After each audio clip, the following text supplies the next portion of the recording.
Welcome to today's explainer. Look, if you're in the market for a top-tier desktop replacement, I know you've undoubtedly had your eye on the 2026 Alienware Area 51. But hey, when a laptop literally costs as much as a used car, we need to look past that shiny marketing and really examine the hard numbers. So today, we're doing exactly that. So here's how we're going to break the whole thing down today. We'll start with the 2026 Area 51 upgrades, then look at its bulky design, the truth about its performance, the battery and thermals, that $44,330 price tag, and finally, some better alternatives. All right, let's jump right into Section 1, the 2026 Area 51 upgrades. Let's kick things off with the two big additions Dell's bringing to the table this year: the Intel Core Ultra 9 CPU and a highly anticipated OLED screen. Now, this OLED panel, it's a classic yes but scenario. Yes, it covers 100% of the sRGB color space with a delta E of 0.82, which makes it ultra color accurate for creators. But the trade-offs are massive. You actually suffer a 30% drop in brightness, peaking at just 450 nits instead of 570. And honestly, if you're sensitive to screen flickering, this panel has plenty of it, which is something you just didn't have to deal with on the older IPS models. Moving right along to Section 2, beautiful but extremely bulky.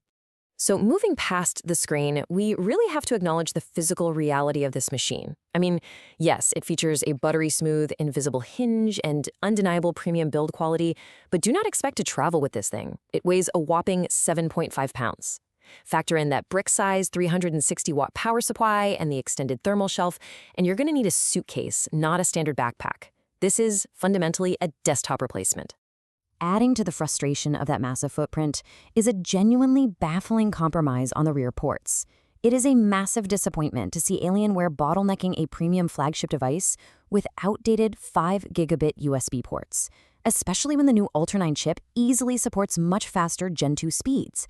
It's a corner cut that's just incredibly hard to justify on a machine pushing the $5,000 mark. Okay, let's get into the real meat of this explainer. Section 3, the truth about performance.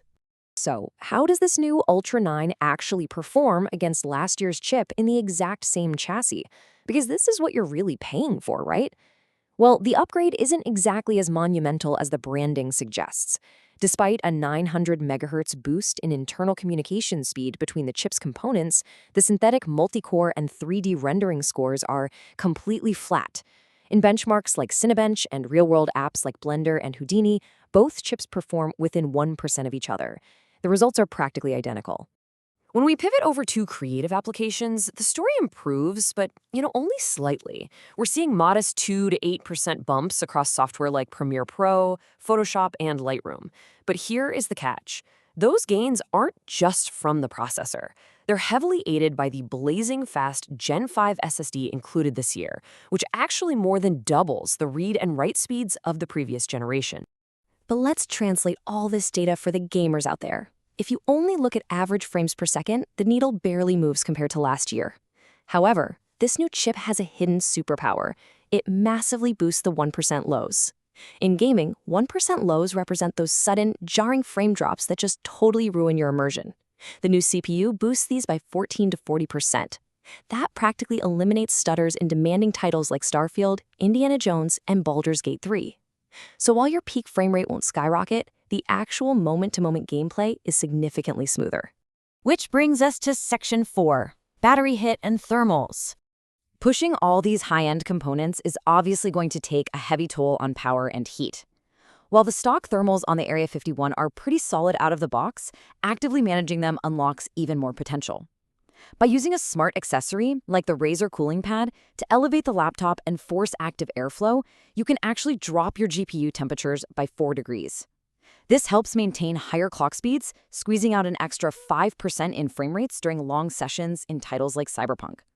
The battery life, though, that tells a totally different story. You might expect better battery life since it uses the exact same 95 watt-hour battery as last year. And to be fair, light web browsing actually did improve by about 20%. But that power-hungry OLED screen demands a massive penalty when those pixels light up. It actively drains the battery a full hour faster during YouTube video playback compared to the IPS model, and gaming on battery is significantly worse. Honestly, if you opt for the OLED, you are pretty much tethering yourself to that massive power brick. All right, brace yourselves for Section 5, The $4,430 sticker shock. Yep, it's time for a reality check regarding the financial cost of this top-tier configuration. The 2026 model comes with a staggering price tag of $4,430. To put that into perspective for you, it's a jump of over $1,000 from last year's model, which cost around $3,350. And remember, that older model had essentially the exact same specs, just without the OLED screen and that largely flat CPU upgrade. That is an enormous premium to pay just for smoother 1% lows and deeper black levels. Now, to be completely fair here, Dell isn't entirely to blame for this sticker shock.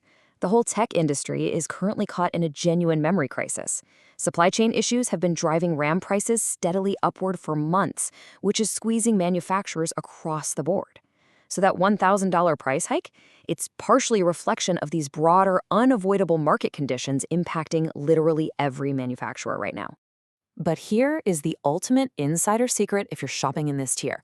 You should never pay full price for a Dell. Never. They frequently run massive sales, slashing hundreds or even thousands of dollars off throughout the year. That MSRP is more of a starting bid than an actual rule. If your heart is absolutely set on the Area 51, your best move is patience. Just wait for the inevitable sale. Let's move to our final section. Number 6, a better gaming alternative. Look, at over $4,000, you have a lot of options on the wider market, which really begs the question of value. This is exactly why you might want to skip the Area 51 entirely this year. Take the Lenovo Legion Pro 7i, for example. It offers a much more compact chassis that actually fits in a backpack, and it ties or even baits the Area 51 in performance benchmarks. But here's the real kicker. Right now, you can buy a Legion Pro 7i configured with a top-of-the-line RTX 5090 for less money than the Area 51's RTX 5080 build. It's just objectively a better value. So, as we wrap up this explainer, I want to leave you with this to consider before you spend your hard-earned money. When smaller, far more portable laptops are now matching or beating the performance of 7.5-pound behemoths and offering better value to boot, are we witnessing the end of the giant gaming laptop?